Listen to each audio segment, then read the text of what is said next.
Прывітанне, меня зовут Дмитрий Гурневич, гэта падкаст «Куды коціцца свет». Швецыя дзясяткі гадоў была краінай марай для людзей, якія шукаюць для сябе новую радзіму, менавіта мігранты, уцекачы, і спрычыніліся ў тым ліку да эканамічнага поспеху гэтай скандынаўскай краіны. Але радзіма Карлсона, Вольва, Ікеі і Аббы цяпер паступова часцей асацыююцца з ростам злачыннасці. Паводле афіцыйных звестак, летась у Швецыі было зафіксавана 363 страляніны, у якіх загінула 53 асобы. А жыве ў гэтай краіне столькі ж насельніцтва, колькі і ў Беларусі. У Швецыі трывае вайна гангаў. Куды коціцца свет? А сёння мой госць дапаможа мне разабрацца ў гэтай сітуацыі. Гэта Михаил Сендер, сузаснавальнік арганізацыі Беларусь і Швецыі. Прывітанне, Михаил. Вітаю, Дмитрий. Яшчэ некаторая статыстыка на пачатак. У Швецыі ўзровень забойстваў з выкарыстаннем агнястрэльнай зброі адзін з найгоршых у Еўропе. Ён параўноўваецца зараз з Албаніяй, Сербіяй. Гэта 0,5 ахвяры на 100 тысяч жыхароў. Гэта ўсё яшчэ менш, чым у ЗША, ажно ў 10 разоў, ты не менш, гэта адзін з самых высокіх паказнікаў у Еўропе, а напэўна ўжо ў еўразвязе. А калісьці Швецыя была найлепшай па гэтым паказніку. Што адбываецца? Тое, што мы бачым, напэўна, можна наўпрост звязаць з, па-першае, з даволі працяглым часам безадказнай міграцыйнай палітыкі. І гэта тычыцца некалькіх ужо ўрадаў, некалькіх генерацыяў ўрадаў.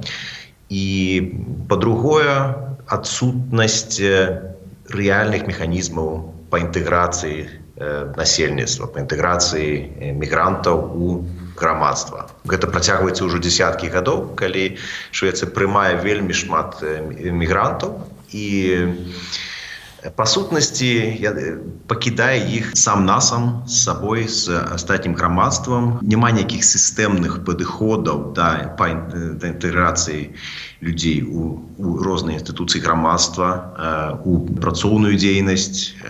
І гэта стварае паступова, па-першае, сегрэгацыйныя бар'еры, стварае бар'еры паміж людзьмі ў сацыяльнай сферы і, канешне, гэта адбіваецца на сегрэгацыі эканамічнай, бо новыя жыхары краіны заўсёды змагаюцца, ім прыходзіцца значна цяжэй у пошукі працы, у пошукі нейкіх новых кантактаў, у іх менш сродкаў для самарэалізацыі і ствараецца такі нейкі новая грамадская страта, якая паступова пакаленне за пакаленнем ператвараецца ў больш небяспечную страту, дзе злачынствы становяцца больш верагоднымі.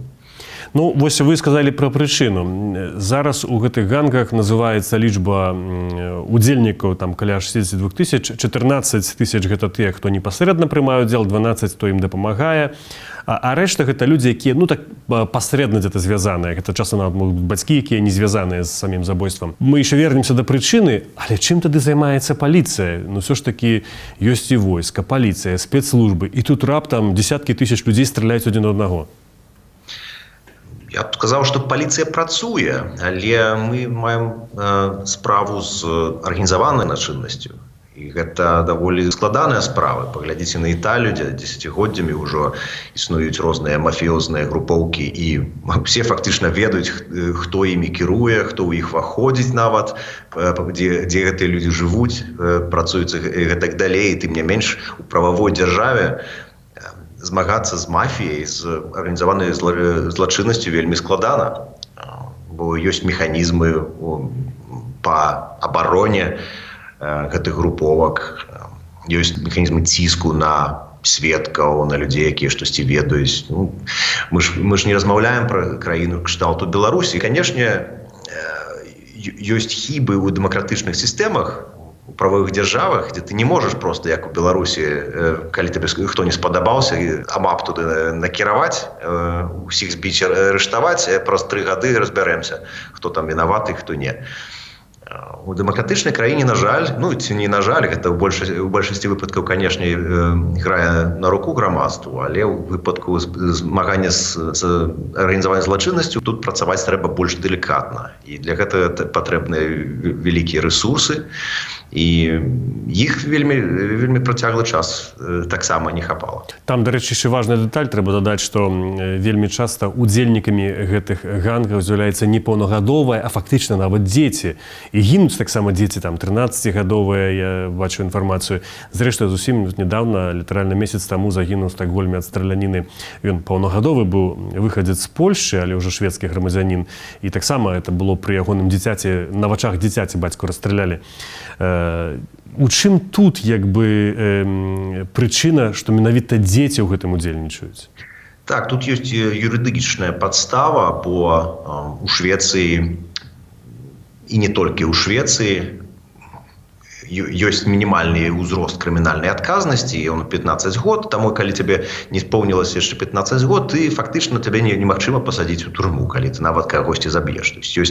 Ёсць наступствы, але яны ў параўнанні з наступствамі для дарослага чалавека дастаткова незначныя. І гэта стварае такую даволі небяспечную сітуацыю, дзе гангі і розныя крымінальныя элементы, яны зацікаўлены ў тым, каб прывабліваць як мага маладзейшых удзельнікаў, каб іх выкарыстоўваць менавіта для найбольш небяспечных нейкіх заданняў. У горшым выпадку зловяць гэтага хлопца, выпусцяць праз год там пасля пераадукацыі так званай. І таму мы бачым у Швецыі, што асабліва гвалтоўныя злачынствы, яны ўсё больш пашыраюцца сярод менавіта вельмі маладых шведаў. І, дарэчы, большасць абсалютна людзей у гэтых гангах, вы самі пра то ўжо казалі, гэта мігранты і першай хвалі, і больш за ўсё, здаецца, другой хвалі. Это людзі, которые ўжо нарадзіліся ў Швецыі, па сутнасці, выхаваліся там. Это, можна сказаць, ўжо, прынамсі, на палову шведы. У чым гэта фіяска тады, пра якое вы згадалі, вы не назвалі гэта фіяска, гэта маё слова. Тады ці фіяска сапраўды?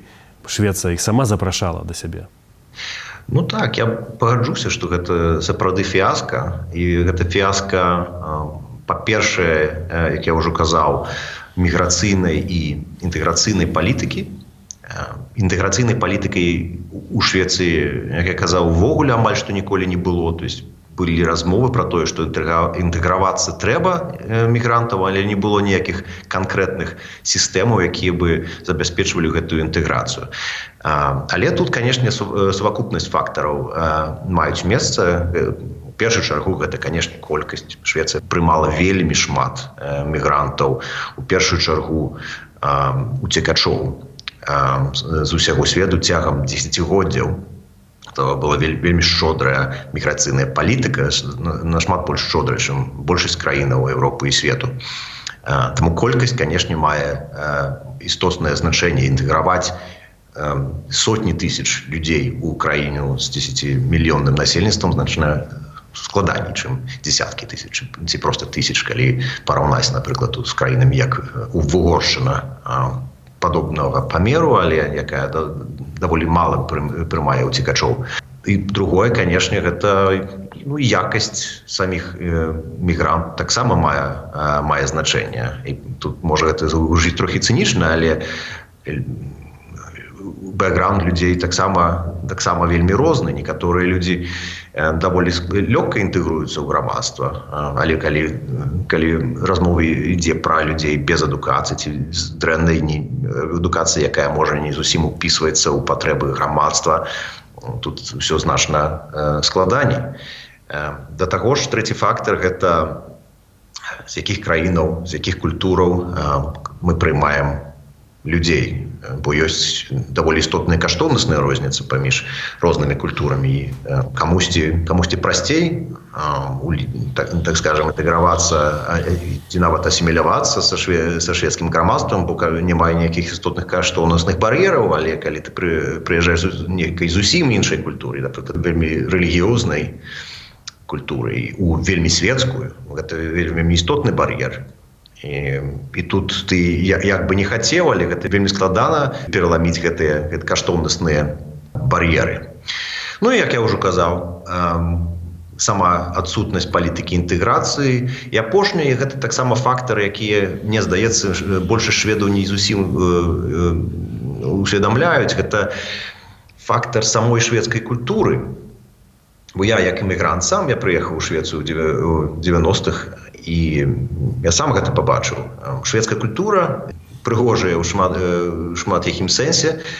У ёй ёсць такая асаблівасць з аднаго боку адкрытасці і ветлівасці, але з іншага боку таямнічасці і адасобленасці. Шведы это вельмі індывідуалістычная культура, то есть яны не вельмі адкрытыя для пашырэння свайго асяродку сяброў, так скажем, і яны могуць быць ветлівымі, але не запрашаюць цябе да сябе. Таму калі ты прыязджаеш з больш нейкай калектывісцкай культуры, гэта можа успрымацца як нейкае наўмыснае дыстанцаванне.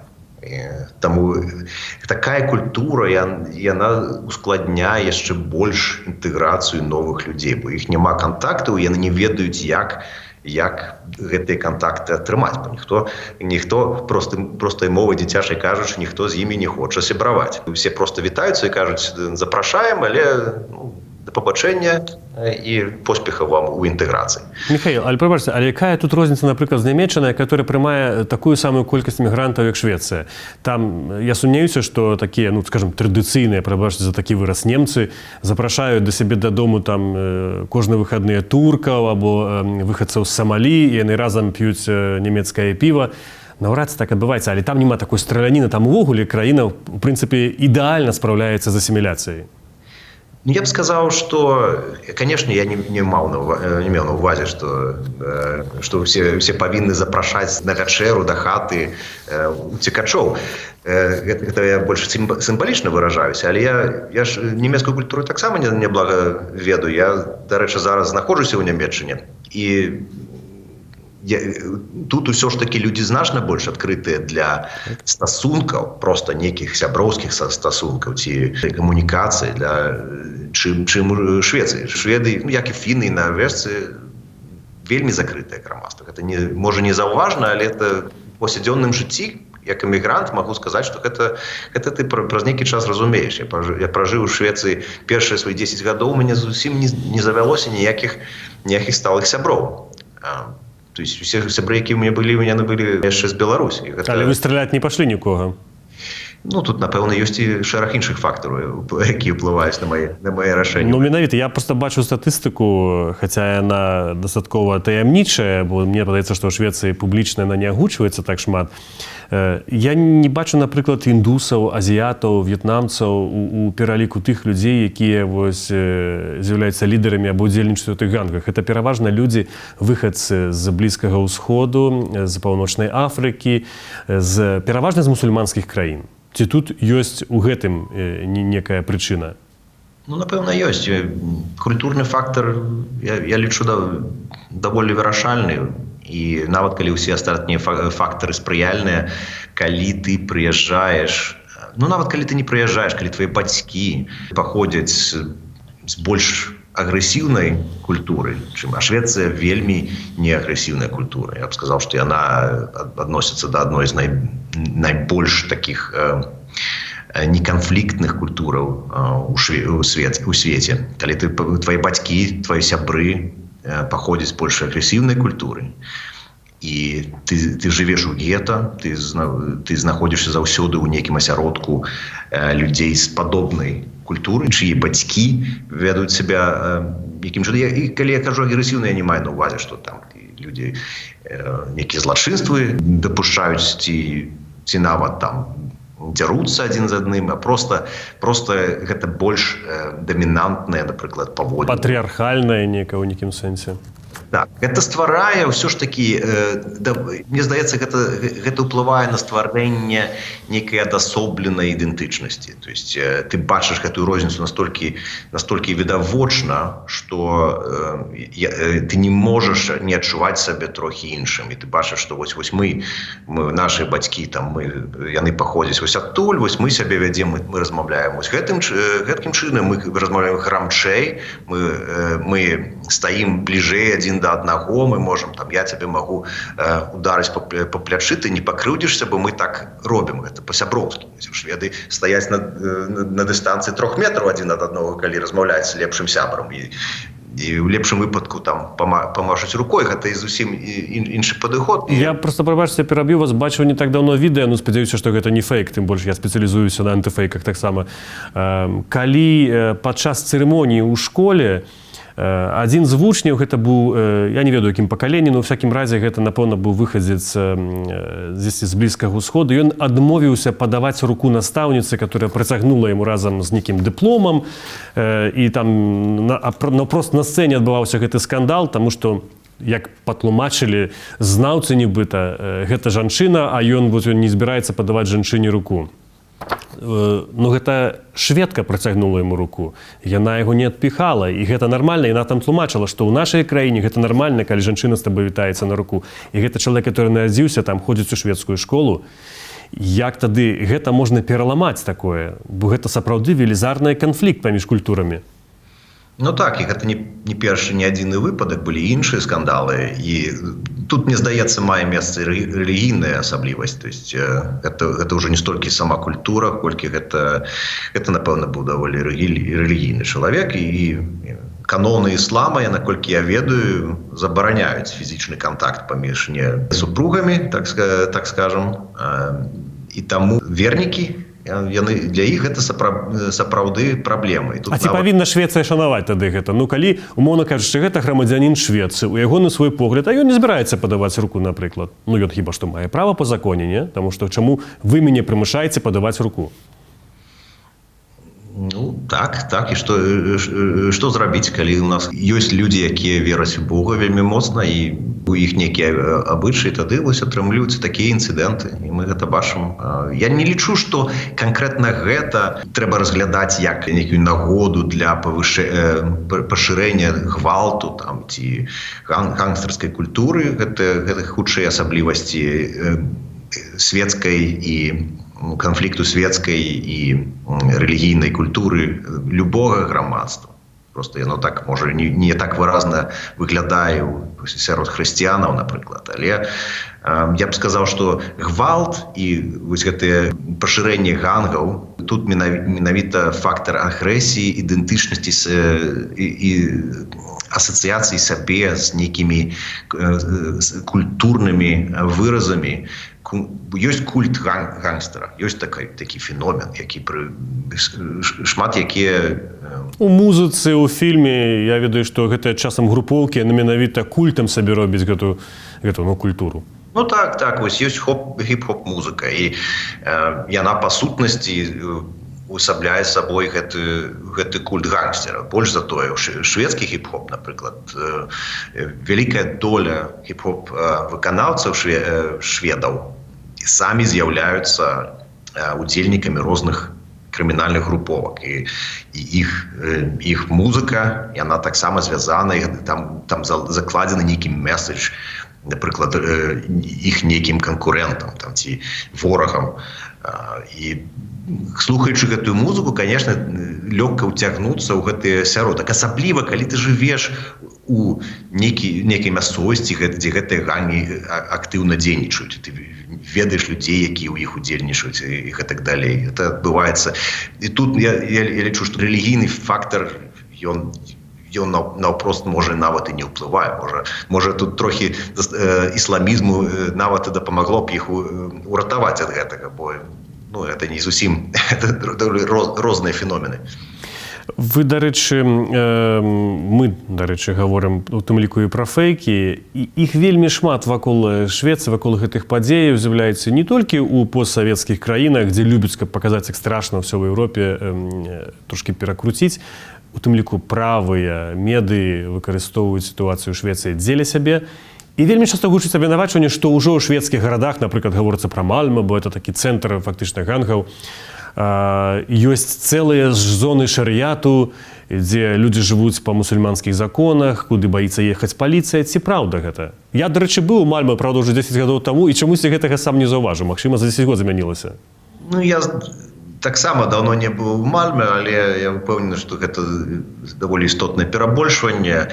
Што мае месца, канешне, гэта высокая канцэнтрацыя імігрантаў і нашчадкаў імігрантаў, якія жывуць у канцэнтраваных нейкіх раёнах гета. І, канешне, там даволі высокая доля мусульманаў. І, канешне, калі ты, напрыклад, мусульманка, жывеш у такой мясцовасці, то твоё асяроддзе так як-ніяк будзе ўплываць на твае паводзіны. То есть, калі ты ведаеш, што ў цябе вельмі рэлігіёзныя суседзі, там, напрыклад, ці сваякі жывуць там у суседнім доме, то ты будзеш задумвацца аб тым, як ты сабе паводзіш. І калі яны вельмі рэлігіёзныя, магчыма, гэта дэ-факто стварае нейкі такі ціск а-ля шарыят. Але, я б не сказаў, што гэта на ўзроўні, што ніхто не можа выйсці там без паражы на вуліцу. Я пра такое у ніякіх сур'ёзных медыа ніколі не чуў і сам не бачыў. Дарэчы, а вы сам наведваеце, здаецца, это паўднёвы Стокгольм, так, дзе вось асаблівая канцэнтрацыя гэтых гангаў. Ці вы там бываеце, ці баіцеся, і што вы там сам бачыце? Не скажу, што бываю. Па гэтай прычыне? Мне сапраўды там няма чаго рабіць, бо гэта такія спальныя раёны, там няма, калі ты там не жывеш там, і не маеш там сяброў, то няма там што рабіць. Але я пагаджуся, што, напэўна, у гэтыя раёны я б не ездзіў увечары сам-насам. А што там адбываецца? Што там вашы сябры, магчыма, бываеце? Так от могуць на вуліцы падысці. Бо цяжка ўявіць это, калі, напрыклад, пасля Менску, дзе апрача губазіка і амапу нічого табе жыццю фактычна не пагражае. Вось, калі вы бывалі ў Шабанах у Менску, то можна сабе прыкладна ўявіць узровень небяспекі. Ён параўнальны, я б сказаў, і прычыны таксама параўнальныя, бо розніца з беларускімі шабанамі, напэўна, у тым, што няма нейкай этнічнага фактора, але мы маем сацыяэканамічныя фактары, якія вельмі падобныя. То есть ёсць пэўная сегрэгацыя сацыяэканамічная, ёсць пэўная субстрата грамадства, якая таксама паступова развівае своеасаблівую субкультуру. У нас гэта называецца гопнікі. Тут гэта больш некая гангстерская хіп-хоп-культура, ёсць своеасаблівая манера паводзінаў, адзення і гэтак далей. І гэта адбываецца аўтаматычна. Просто тут гэта таксама яшчэ пераплятаецца даволі моцна з этнічным фактарам, просто па той простай прычыне, што вельмі вялікая доля людзей у сацыяэканамічна небяспечных раёнах маюць нейкую гісторыю міграцыі, ці ў першым, ці другім пакаленні, ці ў трэцім. Таму што, як мы казалі, інтэграцыя працуе дрэнна, і наступнае пакаленне шведаў з бацькамі-эмігрантамі трапляе ў не вельмі выгодныя умовы, калі яны нараджаюцца ў такім асяроддзі. Дарэчы, за апошнюю ўспышку гвалту у Швецыі складаецца адказнасць на такую групоўку пад назвай «Фокстрот». Там нібыта адбыўся раскол. Што вы можете нам расказаць пра эту арганізацыю? Гэта гучыць як у нейкіх фільмах пра мафію. Я б сказаў, што гэта амаль што ўжо як у фільмах, на жаль. Гэта вельмі трагічна, і трагічна таксама тое, што «Фокстрот» гэта не адзіная арганізацыя гэтага кшталту. Яны атрымалі шмат асвятлення ў апошнія некалькі гадоў. «Фокстрот» вядомы тым, што, па-першае, гэта не ганг, гэта не банда нейкая, гэта сіндыкат, хутчэй. І ён стаў вядомы тым, што больш, чым іншыя, напэўна, нетворкі гэтага кшталту ўжываў вельмі істотны гвалт. есть яны метадычна вышуквалі сваіх ворагаў, канкурэнтаў і забівалі іх, прычым забівалі іх вельмі брутальна і без нейкай асаблівай увагі да таго, як это можа ўплываць на асяроддзе, там какой гэта яшчэ бомба можа зачапіць ці куля. Таму яны медыйна атрымалі вельмі шмат увагі, але такіх, на жаль, сетак у Швецыі даволі шмат сёння. Яны у апошні год перажываюць турбулентны час. Фактычна гэтая сетка ўжо не існуе, яна раскалолася як мінімум на две іншыя сеткі. Іх кіраўнік, так званы курдскі ліс, з'ехаў са Швецыі, ён знаходзіцца, наколькі я ведаю, у Турцыі зараз, а астатняя арганізацыя перажыла унутраны канфлікт, можна сказаць, грамадзянскую вайну, і гэта тым ліку прывяло да выбуху гвалту ў Швецыі і выбухаў літаральных і забойстваў вось у апошні год. То есть вялікая доля гэтых публічных падзеяў былі звязанымі непасрэдна вось з гэтай унутранымі разборкамі ўнутры Фокстрот. А наколькі праўда, што у гэта ўсё замяшана вялікая колькасць наркотыкаў, бо нібыта праз Швецыю праходзіць іх значна больш, чым самі шведы спажываюць, то бок яно ідзе і ў Нарвегію, і ў Фінляндыю, і нібыта гэтыя групоўкі кантралююць шмат у чым гэтыя плыні. Ну так, і гэта не унікальна для Швецыі, гэта, мне здаецца, дастаткова тыповая сітуацыя, калі гандаль наркотыкамі фактычна з'яўляецца асноўным сродкам фінансавання крымінальных груповак і, напэўна, і сэнсам іх існавання, агульным сэнсам. То есть яны ж не проста для таго сабраліся, таму што ім падабаецца забіваць людзей ці там рабаваць і пужаць дзяцей на вуліцы. Яны жывуць у першую чаргу за кошт гандлю і гандлю наркотыкамі, і гэты гандаль, гэты рынок наркотыкаў, ён заўсёды канкурэнтны паміж рознымі групоўкамі, і вось на падставе гэтай канкурэнцыі і пачынаюцца гэтыя ўсе гвалтоўныя разборкі, якія мы бачым потым у навінах. Я сустрэў, робячы рэсёрч, інтэрв'ю са шведскім крымінолагам, які сцвярджае, што шмат у чым праблема, пра якую мы сёння гаворым, звязаная з паталогіямі 90-х гадоў у самой Швецыі, што гэта шведы самі вінаваты, таму што яны кепска, напрыклад, рэарганізавалі паліцыю, што яны правялі прыватызацыю школ, у выніку чаго бяднейшыя людзі мусяць быць у горшых школах, і ў выніку гэта такая сацыяльная беднасць расце і павялічваецца, і злачынныя групоўкі адсюль у выніку гэтай сегрэгацыі. То бок не сама па вялікім рахунку гэта працэс уцягвання гэтых імігрантаў, а вось то, што самі шведы зрабілі. Гэта часамі гучыць як трошкі такое размыванне адказнасці і спроба нават адбяліць сапраўдных віноўнікаў таго, што адбываецца. Але ці так гэта, магчыма, гэта таксама неправда? Хто за гэта ў выніку адказвае? Я пагадзіўся. Канешне, трэба уважаць розніцу паміж сістэмнай праблемай і індывідуальнымі нейкімі злачынствамі. Кожны злачынца адказвае за свае дзеянні, але на сістэмным узроўні, грамадскім узроўні, канешне, палітыка мае істотнае значэнне. Таму я пагаджуся. Са школамі, дарэчы, тут не зусім правільна. Не было ніякай прыватызацыі школаў. Што адбылося, гэта Швецыя адкрыла магчымасці на пачатку 90-х для прыватных актораў, дазволіла прыватным кампаніям дзейнічаць у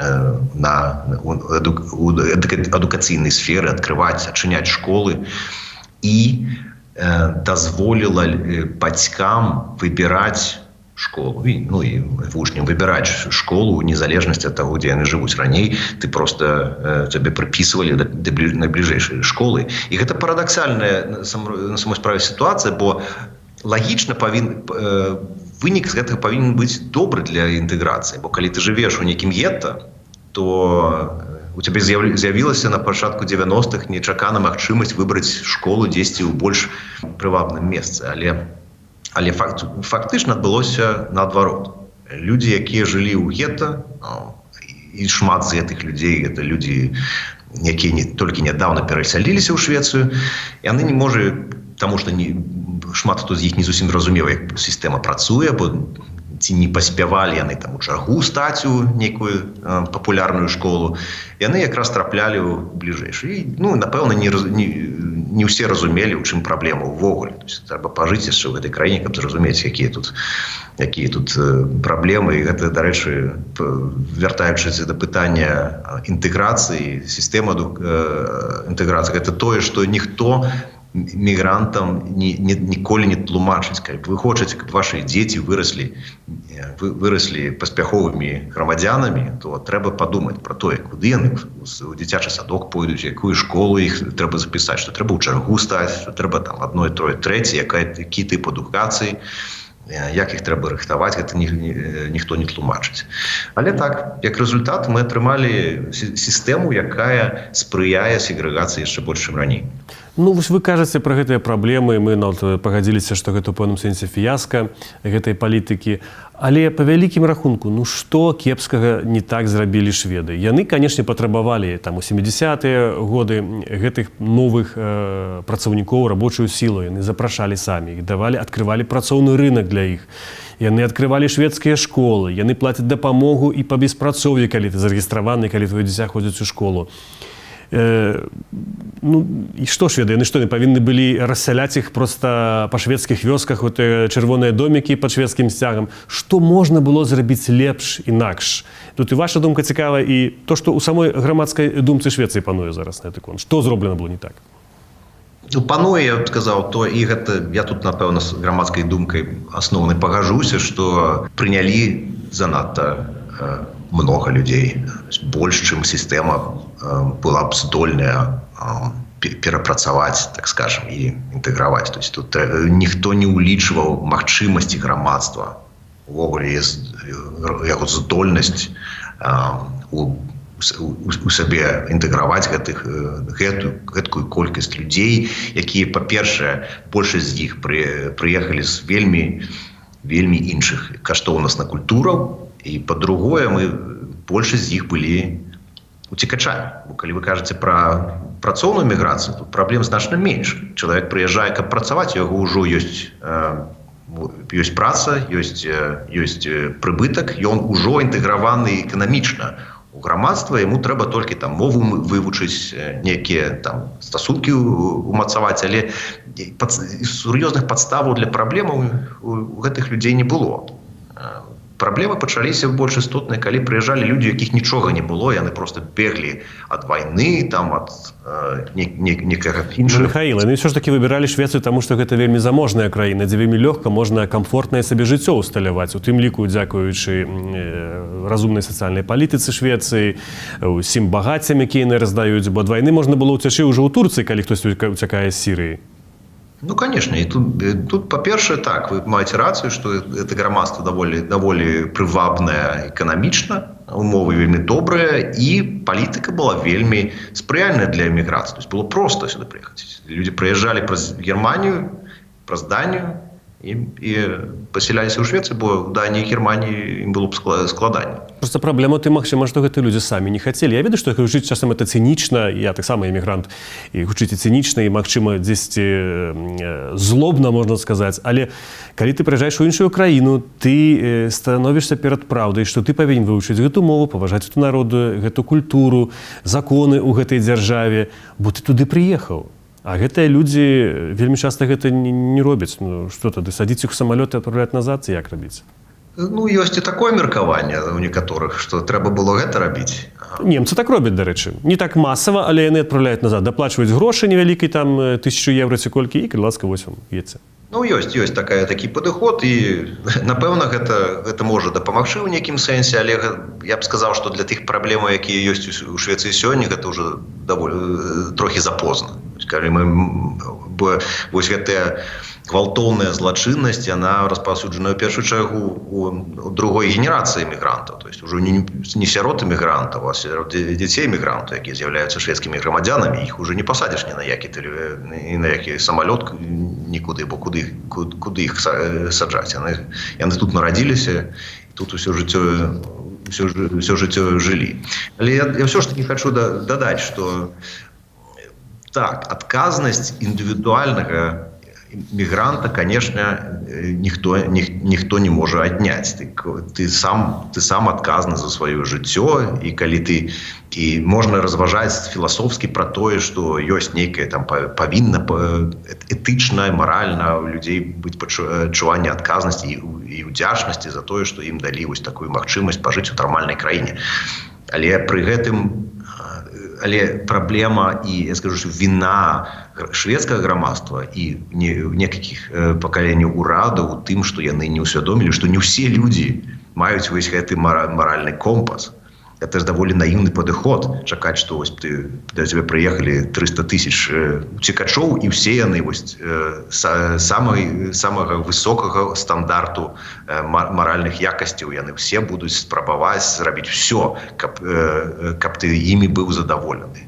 Так не бывае. Людзі ёсць розныя. І калі людзі бачаць, што тут даволі, калі ты прыязджаеш, напрыклад, з культуры вельмі карумпаванай, дзе ты ніколі не можаш разлічваць ні на ніякую дапамогу ад дзяржавы, ад нейкіх сацыяльных структураў, калі ты не будзеш даваць ім хабары, ці калі ты там у цябе там няма сяброў ці сваякоў нейкіх, і ты прыязджаеш у гэтую культуру, дзе гэтага нічога не трэба, тут проста усе адзін аднаму давяраюць, і ты павінен сябе паводзіць як добры грамадзянін. Грамадзянін, калі табе гэта не патлумачаць, калі ты для гэта не прызвычаіўся, не прывучыўся, нельга чакаць, што чалавек просто сам да гэтага прыйдзе.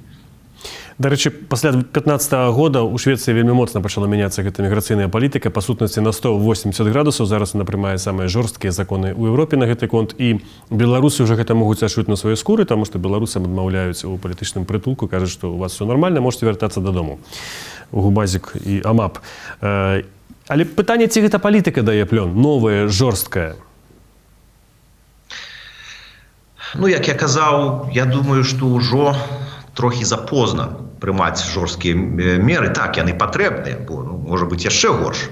І гэтыя меры прымаюцца. То есть зараз зрабілі пакаранні больш жорсткімі, апусцілі там узровень адказнасці, прыбралі часткова, як мінімум, зніжку на ўзрост. Была такая даволі смешная, можна сказаць, зніжка. Смешная, таму што гледзячы на тое, як выглядае зараз дэмаграфічная структура злачынцаў, была зніжка на ўзрост. То есть тебе выпускалі значна раней, калі тебе толькі 18 год ты кагосьці забіў, ты не будзеш сядзець так доўга, будзе шкада твайго жыцця. Зараз гэта часткова прыбралі, можа прыбяруць і цалкам.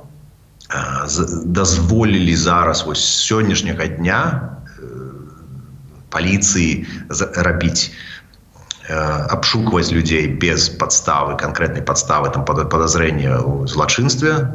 Таксама было табу раней, вельмі далікатнае пытанне. Абмяркоўваецца, пакуль што яшчэ не прынята, пытанне ананімных сведкаў. Гэта вельмі моцны інструмент па барацьбе з арганізаванай злачыннасцю, але таксама вельмі дэмакратычна сумнеўны інструмент, які адкрывае магчымасці для злоўжывання. Але гэта, напэўна, адбудзецца. Я думаю, што ўсё да гэтага ідзе, і, напэўна, у гэтай сітуацыі, якую мы зараз знаходзімся ў Швецыі, гэта неабходна. Але ці гэта можа дапамагчы спыніць фокстрот? Так, у нейкім сэнсе гэта дапаможа. Ці гэта можа дапамагчы спыніць стварэнне новых груповак? Так, можа, напэўна.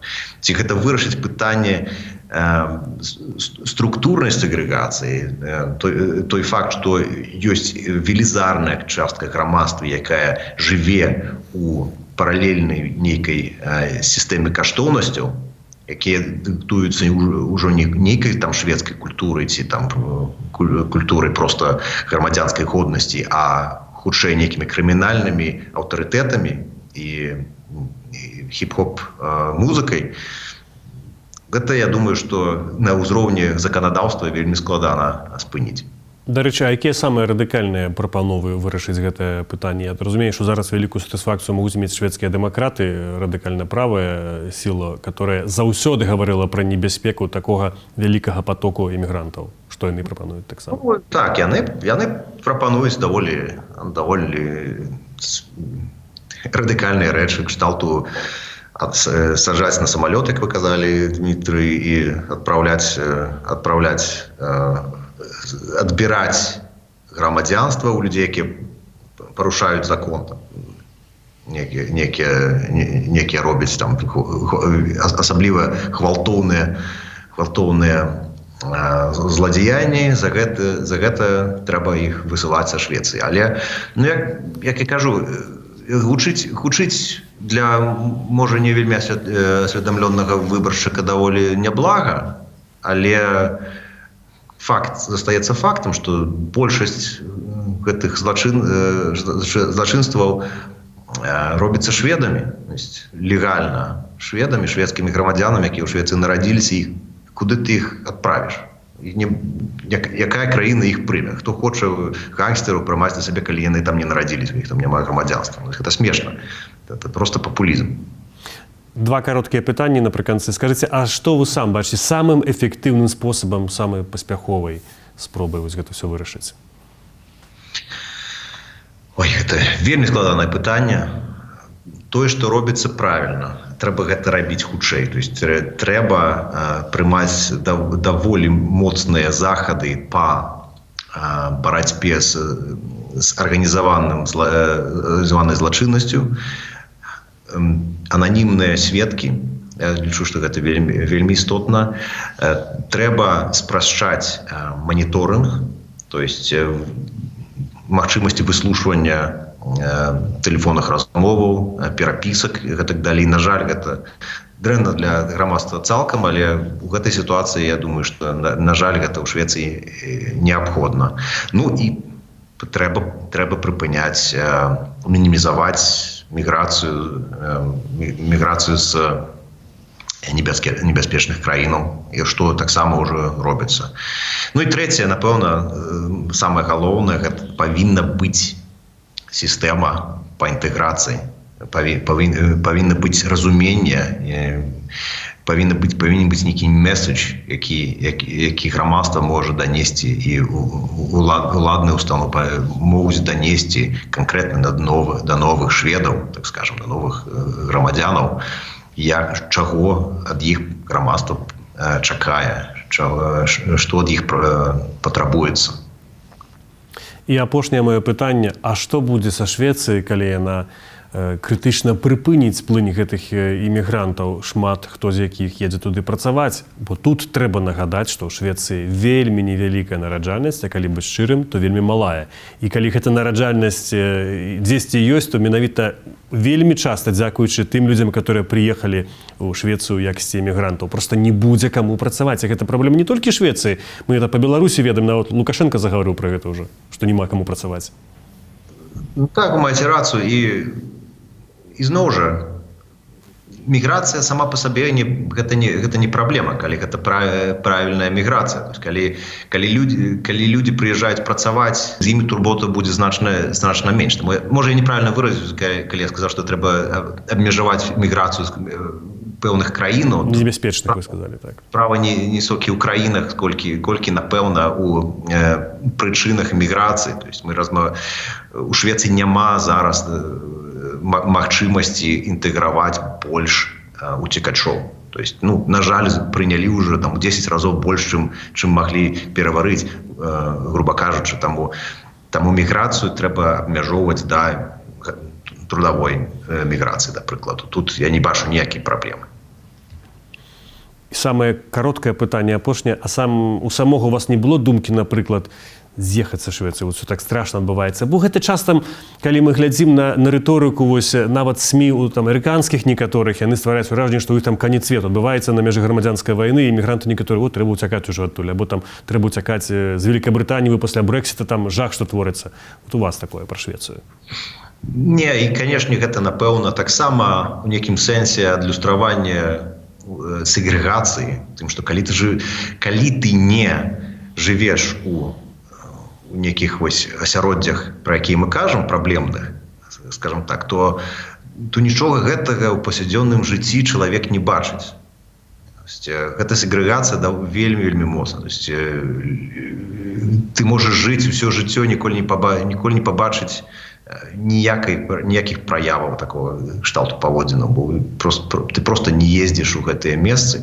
Таму, калі у тебя ёсць магчымасць там, дзе жыць, то ў Швецыі шмат месцаў, дзе можна жыць спакойна, і ніхто тебе не заб'е. Таму я не хачу. Ну і, шчыра кажучы, гэтыя праблемы ёсць паўсюль. І самы лепшы прыклад, што нават у такіх месцах, як паўднёвы Стокгольм, можна або Мальме вырасці абсолютна паспяховым чалавекам, паказваў прыклад Златана Ібрагімавіча, который нарадзіўся і вырас у такім раёне. Дзякуй вялікі, Міхаіл. А я нагадаю нашым гледачам, што сёння маім госцем быў беларус Швецыі, адзін з сузаснавальнікаў арганізацыі «Беларусы Швецыі» Міхаіл Сэндэр. Мы гаварылі пра рост злачыннасці ў Швецыі, куды коціцца Швецыя і куды коціцца свет. Гэта быў наш падкаст. Для вас працаваў Дмітрий Гурневіч. Падпісвайцеся на наш канал, каментуйце, дзякуючы гэтаму гэтае відэа пабачыць і ГОК, пачуюць як мага больш людзей. Заставайцеся са свабодай. Куды коціцца свет?